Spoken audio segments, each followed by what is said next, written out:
Hey, everybody. Welcome to the Faith Church Podcast. I'm your host, Jay Williams, and joining me today is Jeff Clossy. Hey, Jay. Good morning, man. It's been a couple weeks. It has. Yeah, the snowstorm canceled us last week. Yeah, we just got dug out. Yeah. It was pretty great, though, on Sunday everybody to be together after being snowed in. Yeah, that's a unique feeling, and especially because this one wasn't just like a day-long thing, right? It was several days where people didn't go to work, and some people had to, right? But a lot of people didn't. They couldn't. No, and did you feel like COVID flashbacks? A little bit, yes. I did when they were just canceling school so early, and we were just like, okay, and we're not going to be able to go anywhere, and driveway's not going to be cleared out, and will this end? Yeah, you had that feeling, right? There's definitely a feeling. It was both. You know, like, do you remember back in COVID that the first week or so there was kind of like, well, this isn't so bad, and then it quickly, it was kind of fun. It was kind of fun. It felt like adult snow days when they just said, listen, you can't go out. And like, okay. And especially for me, because there was the NCAA. Well, we thought there was going to be the NCAA tournament. Like right away, it was a similar time of year, wasn't it? Yeah, and so I thought, okay, well, this won't be the worst, and then it was the worst. It was really the worst. Thank God we're back out now. It is weird. I was thinking this morning. It's Tuesday morning. We're recording this. How last week we were still all, for the most part, snowed in, depending on where you live and where your driveway was, and how that for me right now, at least, that feels like a really long time ago. Well, it was only a week ago. And my favorite thing are the Yoopers saying, like, what are you guys worried about? Like 3 feet of snow? That's nothing. It's just life. It's just and it is funny how, depending on what your culture is used to, like, it's very common for upper Midwesterners to make fun of people in the South when, in Atlanta or whatever. Oh, they get 3 inches and they over, get 3 right? inches, yeah. But people don't realize, like, yeah, but that's icy and frozen, and people are not used to it, and they don't have the equipment to deal with it, So it's we are not, in our area, are not quite set up like if you were in, way up in the Upper Peninsula, like at Michigan Tech or whatever, where they're just like, we're just assuming we're under feet of snow for 8 months of the year, so everything's designed to deal with it. But anyway, we are out. We missed a Sunday, which is sad. And then we come back to you talking about the wrath of God, which I think is fitting. Because I think when people think of Jeff Clossy, they think that guy loves talking about the wrath of God. Yeah. It's just like you have a 30-second conversation with you. And you're like, oh, boy, I bet this guy loves, like, I'm being sarcastic. I met some new friends on Sunday, too, who don't know me. It was their first time. Oh, and that's so I was great. like, hey, I just wanted to make sure you're aware. You probably assumed it, but we don't preach on the wrath of God every Sunday. In fact, we haven't for quite a while, not like this concentrated form. Right. Just to make sure they knew, like, because if you don't know that, you might be like, oh gosh, this is heavy. This is intense. Yeah. Well, which it is. And there's no way to make Gethsemane not intense. Correct. No, there's not. So I think here would be my question to kick things off then would be, okay, so first of all, why did you demand that I let you preach on this passage? Yeah, here we go. Everyone listening's like, yeah, right. Fast forward. Why did you rip this out of my hands? No, like what? So when you were asked to preach on this passage, and you think about the concept of the cup of wrath, and just this whole scene in Gethsemane, which, by the way, is really interesting, because one of the things that I've thought when I read this passage is how did Matthew, Mark, and Luke know what this prayer was? Like, we don't ever really get that. We don't know, did Jesus tell them what he was doing? I think they were probably close enough where they could hear. Close? Yeah, did they hear that's it? my guess. But they were asleep, though. Yeah, that's true. So I don't. But it's short. Was it revelation? Was it like, did they piece it together? I don't know. It's just one of those interesting things that you're just that pop into my head of going like, okay. But when you started thinking about the concept of the wrath of God, how did you filter through, starting with all the ideas, all the things you could talk about in it, what you thought was most important as it related to Gethsemane? How did you end up where you ended up? That's a great question, because this passage for me, when I read it, if I just read through it, I see like multiple different sermons So, and I've used this one more like as a side thing in the past when I've been helping people learning how to pray and pray honestly, because I do think this is a prayer sermon as well. Like, how do we pray? And you could focus the entire time more on that, because Jesus, I think, gives us an unbelievably perfect example of how to pray through suffering and wounding and horror with this prayer. And I touched on it briefly, but that wasn't the main thrust. I think my heart goes to so much that I feel like God has taken me on a journey with this, as probably most of us have, when it comes to the wrath of God. If you meditate on it much, like how I feel now when I hear that phrase, even the wrath of God, is very different than me even 15, 20 years ago would have felt about it. I no longer feel like I need to come up with excuses for God's wrath or reason, like apologies for it. Maybe that's the better way of putting it. Like, I think there was a time in my past where I would have felt that. Now I really do. With the framing that I gave on Sunday, I hear it as very good news. Very, very good news, because of what it says about who God is and how he responds to evil. But if you don't have like the key of Jesus, right, and drinking that cup, it is the worst news you can imagine, right? Because then it's pretty hopeless. There's really no escape, because we realize that we're all part of the problem, right? If it's like the person who says, why does God allow evil? Ultimately, in that conversation, you get to the point, well, what do you want him to do about you? That's right. The question, because we all are part of the evil that we really hate and makes life really difficult. So anyways, I was really excited that I got to preach on this. I also wanted to say what I could say in that amount of time and not go too far, like give people enough, realizing this is one where, yeah, I think you could take it a lot of different places. So I took it to the places where, for my own heart, and then for people that I've walked with through pain and suffering and difficulty, have been the most helpful. That's kind of how I chose the course. Makes sense. I mean, it is a difficult thing. I think one of the hardest things about preaching about the wrath of God is that it very quickly can go sideways in our hearts. Mm-hmm. And so, for example, there are some people who hear a message on the wrath of God, and they really they want to hear it. They want it to be preached because they're thinking about other people. Yeah, they're thinking about the Serbian sniper I talked about. Right, yeah. And they're like, "Good, I want God's judgment. I want His wrath to be poured out." And it's almost then becomes a cover for their own anger, and so that's not good. So when we talk about, okay, God's very real wrath towards sin, trying to guard against that for people's hearts, that it doesn't go in that direction. And then you have the other direction where people then feel like God's wrath and God's love are these two different things. And if God is angry, then he can't be loving because we personify it or we humanize it. And we think of like the definition of human wrath, and that does not elicit any kind of imagery that we would attach to also loving. That it's not, we just don't, we talked about this before with Jesus being angry. It's not the same thing as when we are angry typically. And I think you did a really good job of trying to really zeroing in on why God having wrath is really critical. So I think that was a good choice to say, okay, well, first it's not even like first, but a big chunk was to say, you don't want a God that doesn't have wrath. You had that line. I don't know if you got this from somewhere or if this is your line, but the horror of a wrathless God. I don't know either. Because I thought that was, well, then kudos, because that's a brilliant line. That stuck with me. Could you take a minute to just unpack that line again? I mean, I know obviously you said it and you talked about it, but that's such a powerful line, like the horror of a wrathless God, because we tend to want to apologize for it, or we weaponize it. So either way, it's sinful. Yeah, we are off track.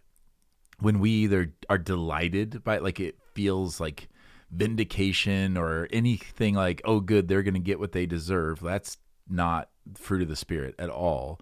So when we think of God's wrath like that, so that's what I'm trying to wrestle with, is how do we see it as good and not go, but not it from an evil point of view, and that. So what is the horror of a wrathless God? Yeah, I mean, it's a God who is indifferent to injustice, right? Who looks at it and says, basically shrugs shoulders and says, okay. And like, imagine how horrible, in the face of things that we know cannot be dismissed. Like, and I think, I didn't have time to go into this, but like when it comes to the thought process of our current age, all of this requires us to, maybe I should have gone here, but it requires us to have this base understanding that there are true moral evils and there are true moral goods. So we're not talking about like our preference when we talk like this. We're not talking about, I really like chocolate ice cream and you really like vanilla. It's actually like this, there are certain things that are morally wrong no matter what anyone thinks about them, no matter what anyone's preference is for or against them. They are that bad and they're wrong. And those all flow. We know what those things are based on who God is. When it's not of God, it's horrible evil. When it is of him and like him, then it's good. So if we have a God who's just wrathless, who doesn't respond to injustice, to evil, to the things that aren't like him, it makes him indifferent even to himself, I think. Ultimately, it's like he doesn't really even care about his ways. He's just indifferent, as if his ways don't matter. And he'll just take his cues from us or something. It's just, and you can apply this, I think, in any, like, sometimes when we think about injustice, we do think about this person did this thing to someone else, but it could also be something like an illness, right? Like God cares about that. I think he reacts to it as well. And so, yeah, that's what I was getting at there. And the more I dwelled on that thought, I think that there was a question that someone asked, like, what would it be like to have a wrathless God? And that's where that thought came from. I thought, oh my gosh, that is horrible. That is a nightmare to be in that situation, because then what's up and what's down. I mean, it really is disorienting if you actually put yourself there for a moment in a universe where that's not at base. Like, I mean, it also would mean to me that he's not loving. I just can't grasp how, again, back to the father analogy with a child. I don't know how a father whose child has been harmed could respond with a shrug of the shoulders. It just doesn't add up that person would be loving towards their child. No, or any kind of dismissiveness, mm-hmm. or well, just get over it, and mm-hmm. Or comparison. I mean, it's a wrathless God could also be a God that's like, well, you guys have done way worse to me, so just get over it. And that's interesting. That's not what it's not what he does. But like you mentioned, the problem is we don't want it aimed at us, right? Like we think we want to, like, if we're able to grasp it. And I think some of it, so I mentioned the humanizing or personifying, but I think we just so picture, and even when I've heard people try to deconstruct, or the whole idea that the cross is, cosmic child abuse, that, yep.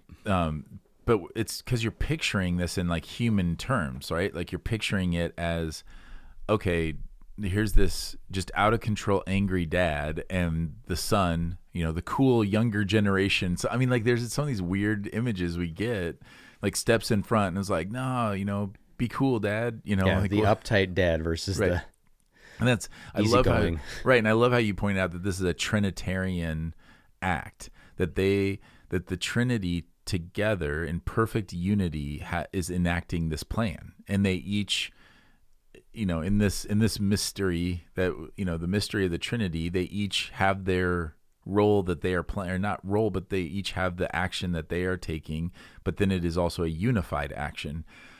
And I think that's really important, but it's really important, I think, to realize that God's wrath is not, it's not an overreaction, like an angry overreaction to honest mistakes. Mm-hmm. And I think that when we are thinking about it in our own terms, and we think about like, oh, you're saying when people get really defiant or really like, well, who is God to, judge me, or I'm basically a good person or whatever, we're picturing God's wrath as an overreaction to like a dad who loses his temper and screams at his kid for leaving the milk out. Mm-hmm. It's that kind of stuff where or like misplacing the remote. Right. And yeah, should you have left the milk out? No. But it was a mistake. It wasn't sin. And I've noticed that a lot of people, when they talk about their own sin, it's always defensible, right? It's always like a mistake. It's always and so when you think of it in those terms, like that's where it feels like, well, then you're overreacting because yeah, I know I lied, but I didn't lie like this, or I didn't, it wasn't that big of a deal, or, whatever the case is. So we just don't like it aimed at ourselves. But the reality is that, we're not typically so gracious to other people. We don't typically come up with a defense for other people. And we've talked about this before, that in our flesh, we want justice for others and mercy for us. It's the parable of the unforgiving servant, who is forgiven this massive debt by the king and then goes out and has a guy who owes him just a small amount of money thrown into debt prison, because that's just how we're wired. So I do think that's part of the misunderstanding is we have to, in order to see the wrath of God as good, we have to actually believe that sin is evil. It is rebellion, and in all of its forms. And just because, when Jesus connects anger to murder, he's not just using hyperbole. He's talking about the root of all these things, right? And so, one way of thinking about it, and maybe this is on the fly, I'm thinking of this illustration, but I'm thinking of like fentanyl, where it's like a little bit is lethal, but it's like nobody would say like, well, we're going to put a little bit of fentanyl in this, or we'd only... It is evil, and it is destructive regardless of how small it is. And it's a principle of the world that small things become big things, that things spread, that leaven, spreads. Leaven can be both like a picture of the kingdom, it can be a picture of sin, that is it's all the same thing. And that's Jesus pointing that out of like you can't be self-righteous about not having committed murder if you've been angry at your brother, because that's the same thing. So just because you might have a little bit more self-control or didn't have the opportunity or whatever the case is, it's still the same root sin that's going on there. And once you realize that, and you realize that, okay, well, if God is going to be dismissive of my sin and my rebellion, that would mean that he's also dismissive of everyone else's, which then means there's no justice, that he's apathetic to our suffering. He's indifferent to injustices in the world, which is, ironically, the two biggest criticisms I hear from people who don't really understand the gospel. They'll attack God for why does he not care that evil happens in the world? And they'll attack God for, well, why is he so angry about sin? And I'm like, well, you do realize that that's contradictory, right? Like he can't both be apathetic and super angry, like something.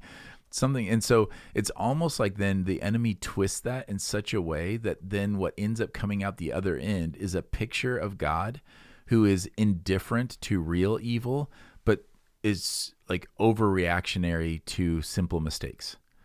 Does that make sense? Yeah, that he should just get over. Right, like so he doesn't care that there are children starving in the world, but he seems to be really angry that I accidentally left the milk out, or I told this little lie. Mm-hmm.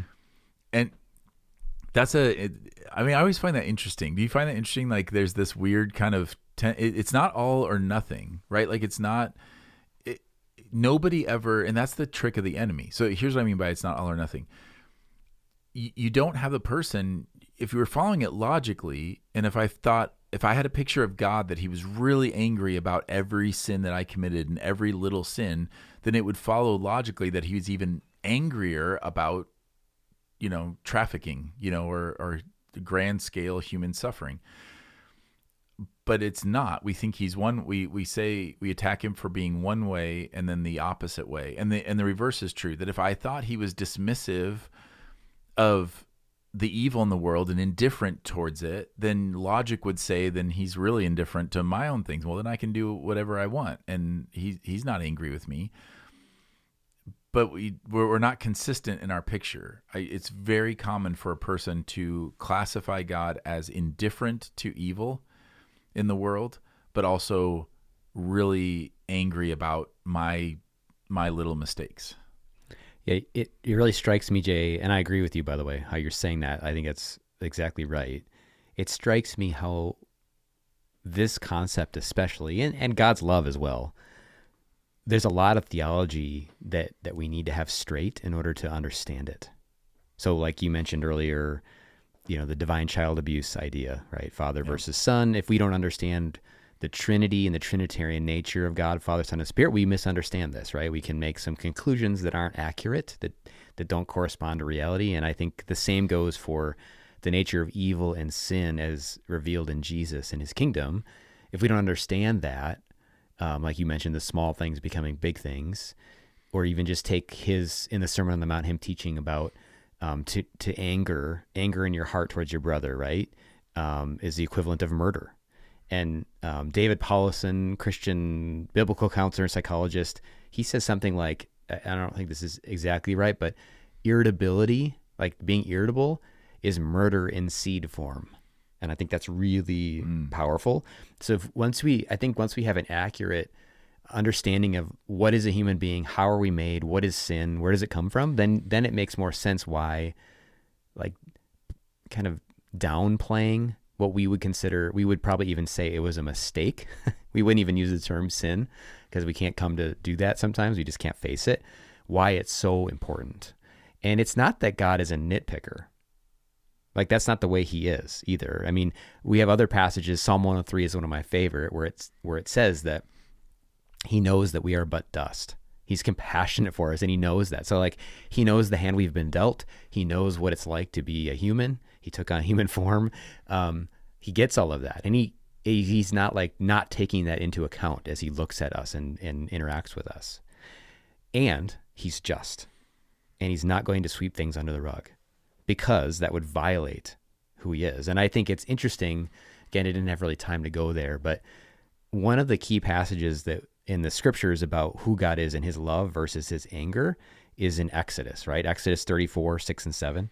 Those are the ones that passage, if you look that up, that passage is the one that's quoted the most often, like throughout the Old Testament and the Psalms and on and on and on. But that's the one where it says he's slow to anger.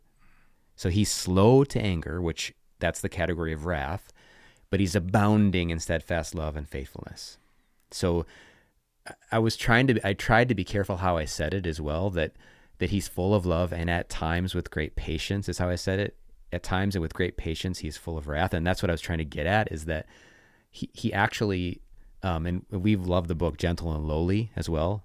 Also an amazing work that covers some of this, but that love is who God is all the time, right? And the strange work for him, that's another way of saying it, or the slow work is his wrath, right? And I think that's the other danger, is that some people, you kind of highlighted this earlier, but because of maybe personality, wiring, or whatever, have tended to overemphasize his wrath, like to the detriment of understanding that he's a God of love. I think that's possible as well, and some people have maybe grown up in that, where they hear more about the God of judgment than the God of love, and that's also lopsided. So you need to be careful about that.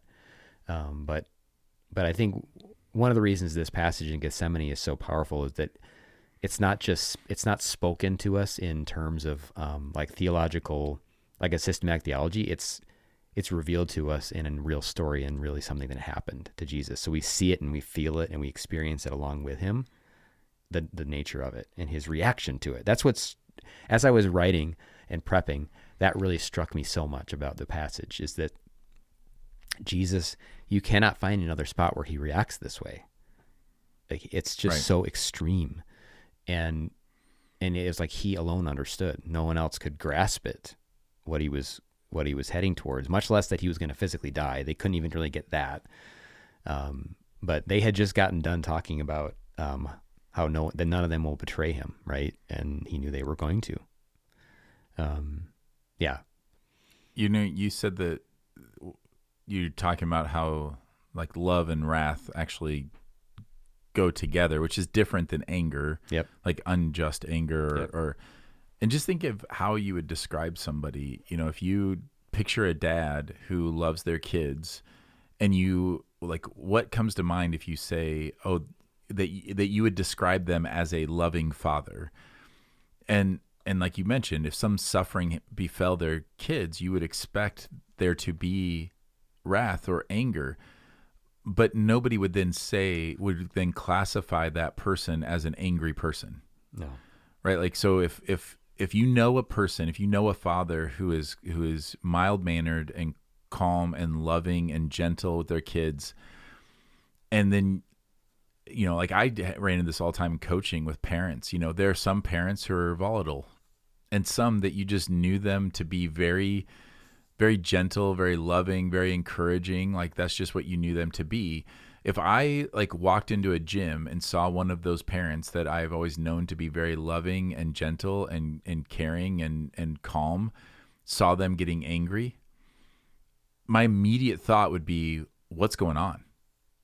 Right? But there are other people who I might go like, oh gosh, well, whatever. Like I'm sure, like, who knows what it is this time that Jeff's getting riled up about or whatever. But there's a huge difference between that, between those two reactions. And I think that's the thing with God is he's abounding in steadfast love. That when Dane Ortland calls it the wrath of God is strange work, it's because it's in that context. It's in the frame of like a loving father who like when something happens and they are wrathful, like then you would say, what's going on there? Yep.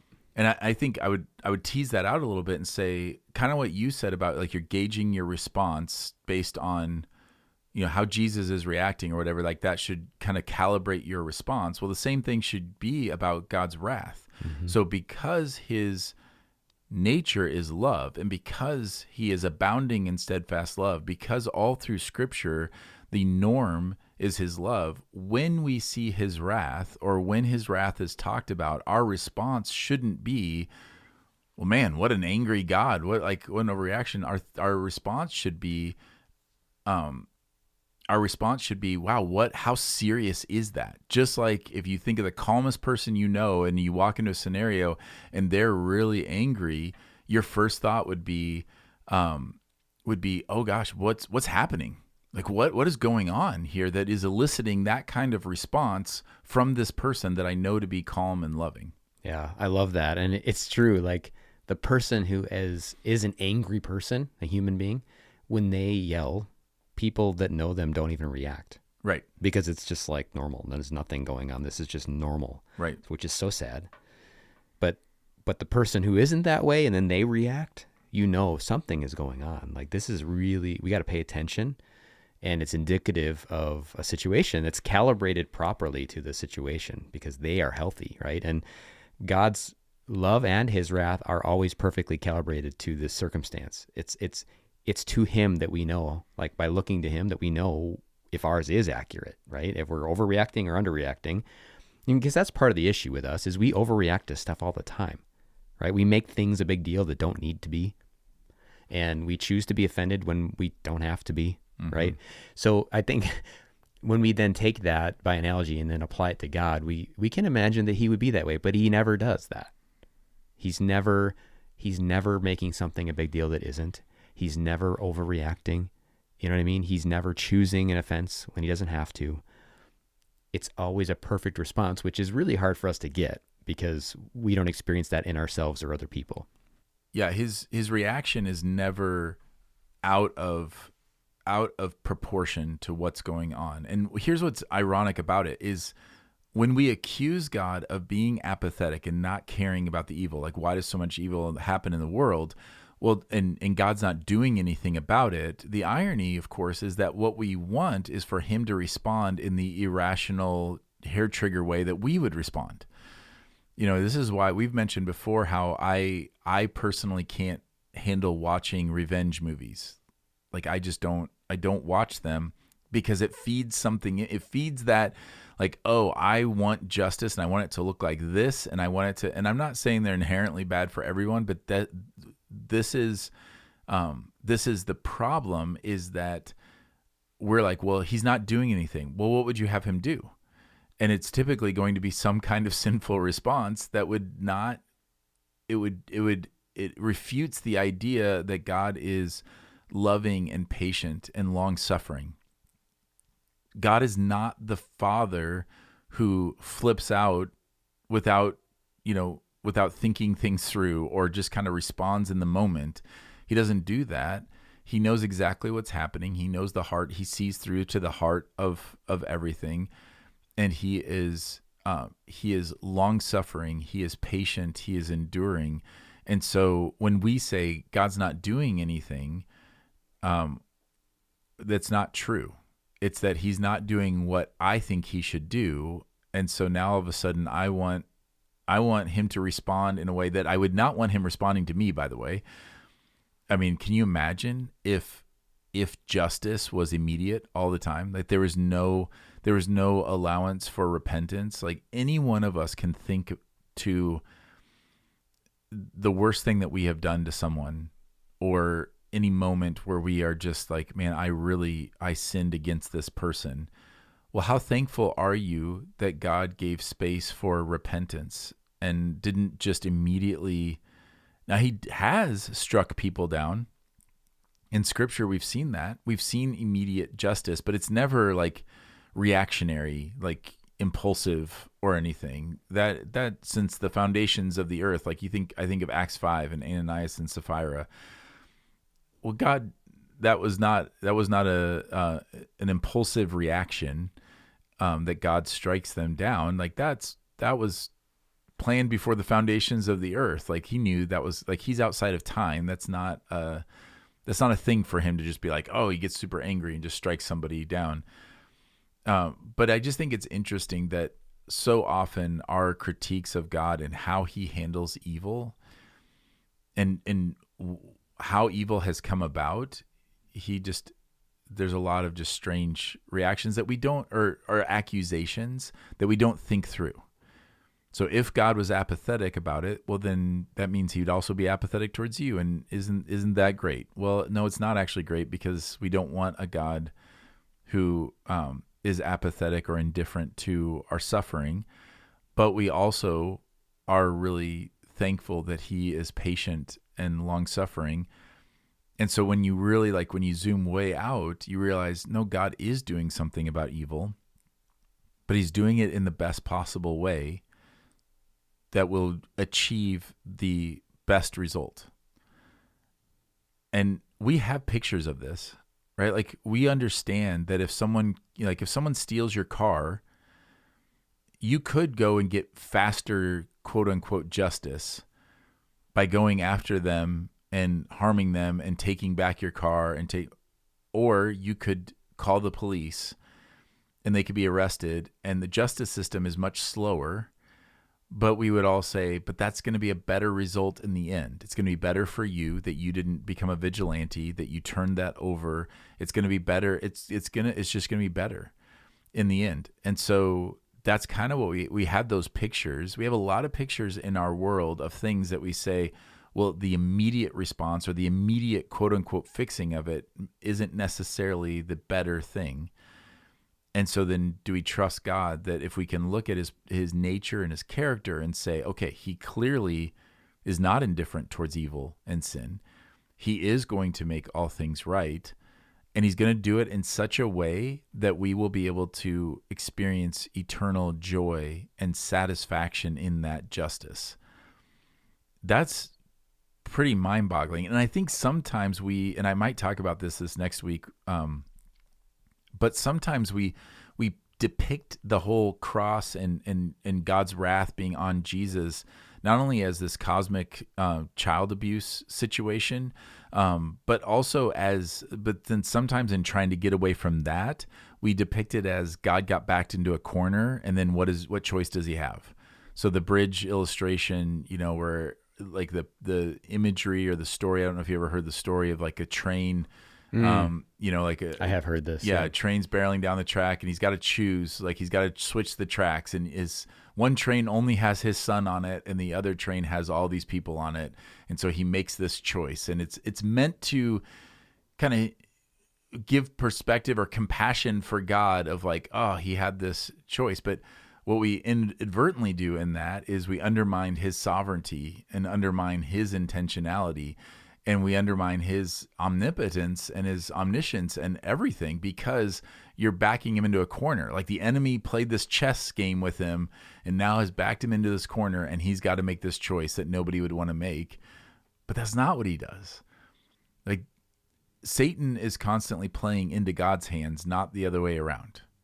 Satan did not back God into a corner and won some small victory on the cross, but God ended up turning it into something good. God is orchestrating all of this because he's bringing about the best possible world for us of infinite, ever-increasing joy and peace, and a world that will actually be eradicated of sin, which is beyond our comprehension. And I mean, like that's, yeah. So I think not letting us get into those things, which goes back to what you're saying about not apologizing. Yeah. And it's wild to me, so if we took like the idea that we take it into our hand to make things right, like we're going to be the executors of justice, we can't handle it. So like it darkens us to do it, to deal with it. Because like you said, like even the revenge story, the reason that it can be such an enjoyable thing to watch is if you feel like this is getting set right, but in the process, the people doing it they are not the same afterwards. They're diminished. But God can deal with it and actually not be diminished, and actually be just reflecting his perfection and his glory and his mercy and grace and his justice all at the same time. And so that's to me, that's one of the things I think we can take comfort in. Like you said this earlier, but the things that are wrong will be set right in the best possible way. And part of following Jesus is for us as his disciples to say, and we aren't able to comprehend, just like the disciples in that moment were not in the garden, we can't always imagine what that would be to make it right in the best possible way. We just can't. Even though we know the story, it's still like particular evils we've experienced. We can't unpack it, but we can trust him. And that trust is based on the other things we do know firmly about who he is and how he's revealed himself. Well, and therein lies that's so often the key.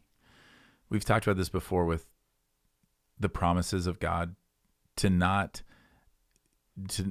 like to say, don't misuse your imagination. Well, sometimes that happens in justice because we think, okay, well, this is what justice would look like. And then when God doesn't meet those expectations, then we doubt his goodness or his just nature. And the same thing happens with promises. When we say, okay, God promises us this, but we start to flesh out, well, and this is what he promises to provide, and this is what provision is going to look like. Yes. Or he promises that, that if we trust him, that we will receive good gifts from him. And then we'll say like, well, and this is what those good gifts mean. And then we get upset that God doesn't deliver on promises that he never made. And so the thing is that we have to remember, so similarly with each of those situations, the goal is to trust his character. And so we've talked about before with promises of like, don't trust so much the thing that's going to happen or how it's going to happen, but the one who makes the promise. Like we tend to think, oh, I don't think I can believe God for this because I can't imagine how this is going to happen. I can't imagine how this could actually be for my good. Like if I don't lie about this, then I might get fired, and I can't imagine how that could be for my good. So now I'm going to manipulate the situation. And the question isn't, okay, well, how is he going to do it? The question is, who's the one making the promise? Like put your trust in the nature and the character of the one who's making the promise, not your ability to imagine how that promise is going to be fulfilled. And the same thing goes with justice and how he's going to make all things right. We'll drive ourselves crazy thinking about like, well, how is this going to be made right? How can I possibly be satisfied in this? Why does it seem like, and you see this in the Psalms, why do the wicked prosper? This this has been going on forever of looking at it and saying, God, why aren't you doing something?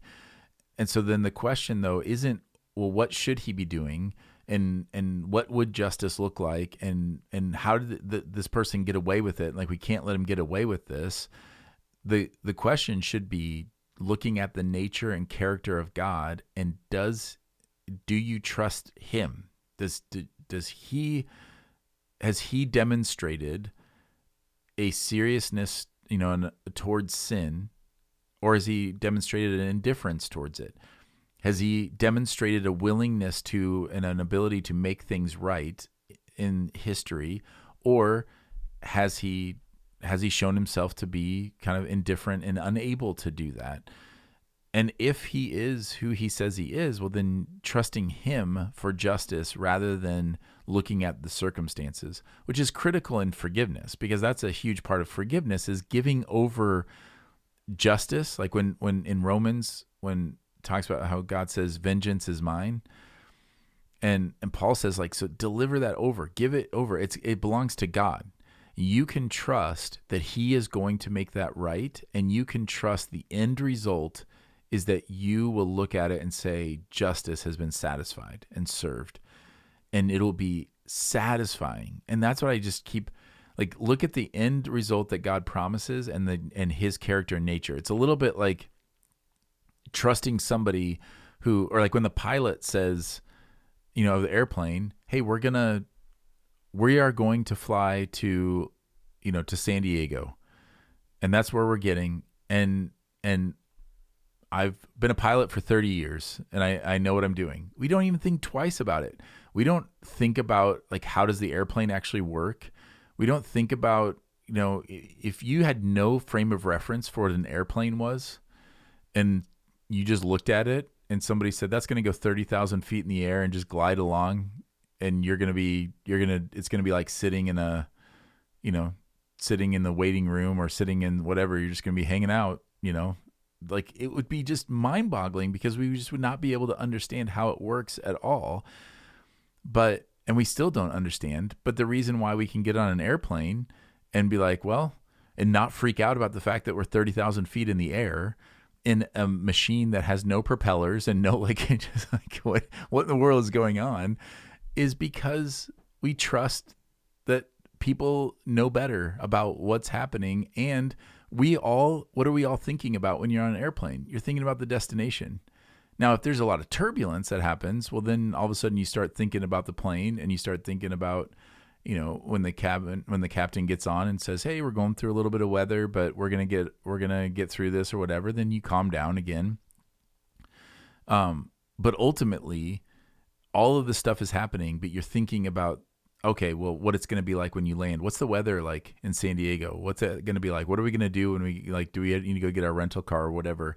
And sometimes I think about that with eternity of, like, okay, sometimes when there's some turbulence or whatever that happens, I just kind of like, okay, there's nothing I can do about that.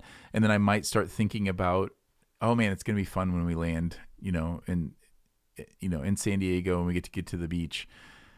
There's a reality to that of eternity, right? That okay, yes, there's turbulence, but the question isn't, can you figure out how the plane is flying, and what do you need to do to, like, make sure that you're not the captain of the ship, you're not the captain of the plane, you are a passenger.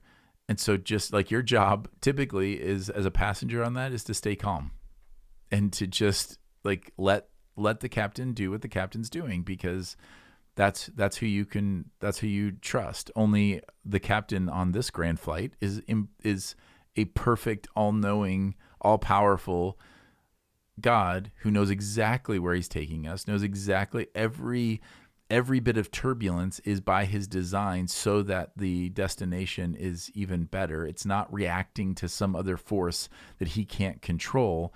It's him orchestrating all things together for good. And that is just very difficult for us to wrap our brains around, because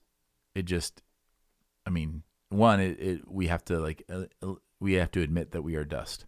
He already knows that we're dust. We don't like to think of ourselves like that. Yeah, we're pretty, a lot of times we get in a mode, even if we wouldn't say it, where our actions and our emotions, they reveal that we think if the world just went how we thought it should, it would be, much better for everybody, because we think we know. Right. And we often really don't. We don't understand all the factors. And I think that goes for even our understand, like what you were saying about the destination and the bumps along the way, or even the comprehending how it all works. I think it's good that we attempt. It's good that we're wading into God's wrath and trying to, wrap our mind around it and how the cross works. What's Jesus accomplishing? That's actually really good, but there's a limit. There's a limit to our ability to fully get it. And I don't know, and God knows that. He's not surprised that we cannot fully get it. And thank God there's not exact understanding and comprehension of all these things is not necessary for a faithful following of Jesus. I think understanding it more deeply is important and valuable in following him, but we aren't going to fully get it.